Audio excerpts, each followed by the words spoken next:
హల్లెలూయా హల్లెలూయా హల్లెలూయా. ఇది సమయం, ఓ మీరు మన్నా సమయం, ఉదయకాలపు బంగారు వాక్య వాగ్దాన సమయం. ఆదరించి బలపరచే ఓ మేరు మన్నా, మార్గం చూపి నడిపించే ఓ మేరు మన్నా, వాక్య వాగ్దాన సమయం, ఓ మేరు మన్నా సమయం. Praise the Lord. Good morning. ఓ మీరు మన్నా, ఈరోజు బంగారు వాక్య వాగ్దానానికి స్వాగతం. ఎలా ఉన్నారు? పరిశుద్ధులైన మహాదేవుని కృప చేత అందరూ క్షేమమే కదా. పిల్లరా రండి, ప్రభు మనకిస్తున్న వాగ్దానాలు మనం స్వీకరించుదాం. మనం వినడం మాత్రమే కాదు, ఇతరులకు కూడా పరిచయం చేద్దాం. వారు కూడా ఆశీర్వదించబడేటట్టుగా మనం కారణం అవ్వాలని చెప్పి తెలియజేస్తున్నాను. మరి యెహెజ్కేలు గ్రంథం 18:4 మీ రీతిగా సెలవిస్తూ ఉంది, పాపం చేయవాడెవడో వాడే మరణమునందును. యెహెజ్కేలు 18:4 The one who sins is the one who will die. దేవునికి మహిమ కలుగును గాక. ప్రియ దేవుని బిడ్డలారా, ఇది దేవుని వాక్కులో కనిపించే గొప్ప నియమం ఇది అని చెప్పి మనం అర్థం చేసుకోవాలి. ప్రతి వ్యక్తికి ప్రభువు వ్యక్తిగతంగా మరి పరిశీలన చేస్తూ ఉంటాడండి. మరి వారిని పరిశీలించి వారికి తీర్పు తీరుస్తూ ఉంటాడు. పాపం చేయవాడెవడో వాడే మరణమునందును అని చెప్పి వాక్యంలో మనం చూస్తున్నాం. వాస్తవానికి మరి ధర్మశాస్త్రాన్ని కనుక చూస్తే నిర్గమాకాండంలో 34:6-8 మనం చూస్తే తండ్రుల దోషం కుమారుల మీదకి వస్తుందన్న సంగతి అక్కడ మనం చూస్తాం. నిజమే. అయితే ప్రియ దేవుని బిడ్డలారా, ప్రభువు కనికరం కలిగిన దేవుడు, ప్రేమామయుడు.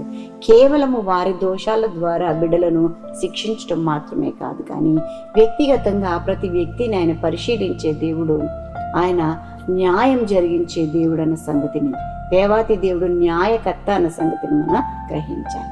ఎవరైతే పాపం చేస్తాడో వాడే మరణశిక్షకు యోగ్యుడు, లేకపోతే మరణం పొందుతాడని చెప్పి వాక్యం సెలవిస్తూ ఉంది. మన ప్రవర్తన అంతటినీ కూడా మనం జాగ్రత్తగా చూసుకోవాల్సిన అవసరత ఉంది అండి. దేవునికి స్తోత్రం కలుగును గాక. ఎందుకంటే మన ప్రవర్తన ద్వారానే మనం ప్రతిఫలం పొందుకుంటాము. అది శిక్ష అయినప్పటికీ, అది మేలు అయినప్పటికీ. అందుకే దేవుని యొక్క వాక్యంలో ఈ 18:30 కూడా ప్రభు ఏమని మాట్లాడుతున్నాడంటే, నేను ప్రతి వాడికి అతడి ప్రవర్తన ప్రకారంగా తీర్పు తీరుస్తాను, ఇదే యెహోవా వాక్కు అంటా ఉంది. కాబట్టి ప్రియులారా, ఈ దినాన మరి దేవుని యొక్క వాక్యం ఈ రీతిగా మనతో మాట్లాడుచు ఉండగా మన బ్రతుకులు మనం సరి చేసుకోవడానికి మరి యొక్క అవకాశాన్ని ప్రభు మనకి అనుగ్రహిస్తున్నారు. ఆయన గొప్ప నియమంలో మనము పాలుభాగస్తులం కావాలి. ఆయన న్యాయవంతుడైన దేవుడు మనలను అన్యాయం చేయడు అన్న సంగతిని గ్రహించాలని చెప్పి మనవి చేస్తూ ఉన్నాను. దేవుని యొక్క శిక్షకు మనం పాత్రలం కాకుండా, ఆయనకు శిక్ష నుంచి తప్పించబడి పాపంలోనే మనము బ్రతకకుండా, పాపం నుంచి విడిపించబడి పరిశుద్ధులుగా తీర్చబడి న్యాయమైన తీర్పులో ఉండి ప్రభుతో చిరకాలము జీవించే భాగ్యాన్ని మనం పొందుకోవడానికి సిద్ధపడాలని చెప్పి తెలియచేస్తూ ఉన్నాను. ఆయన కోపానికి మనము గురి కావడానికి వీలు లేదండి. ఆయన ప్రేమకు మనము పాత్రం కావాలని చెప్పి తెలియచేస్తూ ఉన్నాను. అలాంటి కృప చేత పరిశుద్ధాత్మ దేవుడు మనలందరినీ కూడా నడిపించి ఆశీర్వదించునుగాక. ఆమేన్. దేవుని బిడ్డలారా, ఇది బర్త్డేస్, వెడ్డింగ్ యానివర్సరీస్ జరిపించుకొచ్చిన వారికి శుభాలు తెలియజేస్తున్నాను. ఈ నూతన అవసరంలో నూతనమైన దీవెనలు ప్రభు మనందరికీ మీకందరికీ ప్రసాదించునుగాక.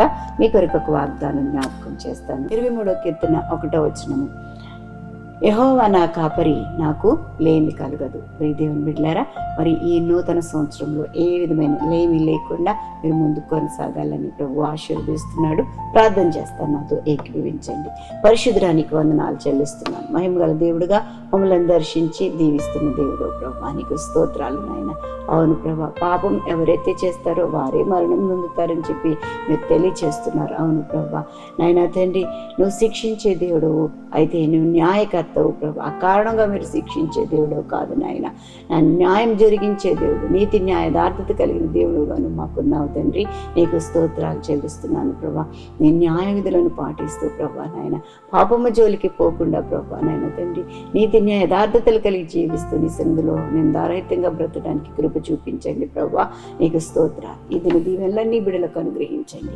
ప్రయాణాల్లో, పనులు, ఉద్యోగ ధర్మాలు నిర్వర్తించట్లో మీ సన్నిధి తోడుగా ఉంచండి. ఇంకా ఎవరైనా ఈ దినాన్ని బట్టి చీకులు, చింతలు, వ్యాధులు, కష్టాలు, ఇరుకులు, ఇబ్బందులు ఉంటే విడిపించి రక్షించమని వేడుకుంటున్నాను. మీ సన్నిధి తోడుగా ఉంచండి ప్రభా. అన్ని విషయాల్లోనూ కూడా మీరే సహాయం చేసి నడిపించమని ప్రభా. నాయన మీరే పోషకుడుగా, సంరక్షకుడుగా, ఆలోచనకర్తగా ఉండండి. ఆయుష్ను, ఆరోగ్యంలో, గౌరవ ప్రభావంతో మా బిడ్డలను నింపి నడిపించండి. యేసు నామం అడిగి వేడుకుంటూ ప్రార్థన చేయుచున్నాము తండ్రి. ఆమేన్. తండ్రి దేవుని ప్రేమ, కుమారుడైన యేసుక్రీస్తు కృప, పరిశుద్ధాత్మ దేవదేవుని నిన్న సహవాసం బిడ్డలెల్లరికూ సదా తోడై ఉండును గాక. Amen. Amen. Have a great day. God bless you.